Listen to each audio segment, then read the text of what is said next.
because we are all trained by the same broadcast process. Source, yes. right. I mean, I was born in Poland, so I came to this country as a political refugee, spoke no English till I was 7 years old, and had this awful Eastern European accent. And, you know... Can you reprise that at all? No, not at all. I mean, I worked so hard to repress it. You know, I grew up in Detroit and got my ass kicked all the time as a kid because I had this horrible Russian accent, everybody thought. Right. And this was during the time when it wasn't popular to be Russian, you know? And so I just had to bury it. Begged my parents to help me get rid of this accent and to learn English, and so I was sent to broadcast elocution training, and only for the one sole purpose to get rid of my Eastern European accent. Not to go into broadcasting. Not at all. It was only for that purpose. But then, as I became a teenager, I go, "Hey, I've actually got a radio voice. I sound like a DJ." So I went into oldies radio, and then a magic radio station, and then eventually album-oriented rock. So then right. went into television and eventually games. But to your question, so you're going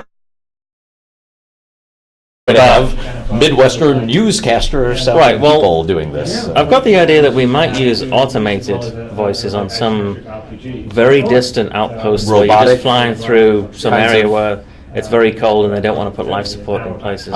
There will be a voice that comes out that's just like, it's a voice for your convenience, but it's really a machine. And so we'll have synthesized voices in some way to represent those areas. Now, where you go to a planet where there's real people talking, I haven't really thought about the accents yet, because accents... We're now reaching a global audience, you know? I mean, this product in this era, the day you go live, is going to be experienced by people from Asia through Europe, and South America is coming on very strong now. Well, you're talking about English accents, right? So that's really for the English product. When we ship this game in Germany, if we decide to localize it into German, those are going to be German accents. That's a very complex ball game that you're getting into there. Yes, question, right? Yes, very deep question. Just the English language question alone, we get to think about what accents will people have in the 24th century when we follow the fiction that's been presented in all these updates. Right. There are pirate colonies and pirate planets. I mean, they're not all going to go, "Arr!" Cleared the land of Deck 9, arr! Why not? That's kind of that. It's Cornwall, old school, 17th century stuff. It's just fly. That's like the coincidence. But so you've got to visualize the pirate of the future. we have to think about that stuff. Yeah. Will there be accents, and what will they be?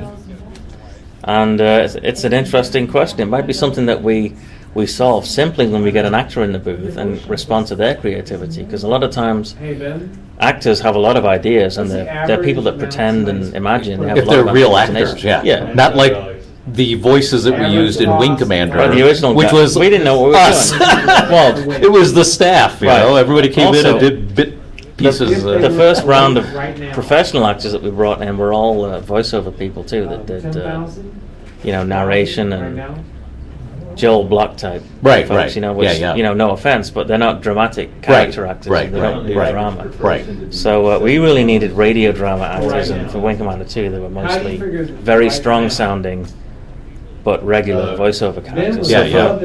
For this game, we're definitely going to have drama people. I've been in tune with that for many years now. You need to go to theater, places like the Hyde Park Theater here in Austin. Are a lot of really good actors, and they can respond to dramatic situations. But they have imagination. A lot of actors don't get to run free with what's going on in their idea. They'll bring their own personality and their own interpretation to the you can give them a very short brief, like imagine you're a pirate air traffic controller in the 24th century, and you don't really know what's going to come. Who knows what happens then? And in terms of the accent, it may not be it won't really sound like an accent from anywhere in particular. That's the goal that we're looking for. Because these people grew up on some planet somewhere. Who knows what they listen to? The accent that you have is what you've listened to as you grow up. As you've been through it. I've been through it too. I used to have an Irish accent until I was 5. I switched over to English when my parents moved the entire family over to England, and I deliberately switched my accent. To fit in, exactly, So you can change your accent, and what are these people going to sound like in these distant planets in the 24th century? It's an very interesting socio-anthropological question. Well, and again, with this product, given that we are now in the internet era and instantly globally connecting the world, right?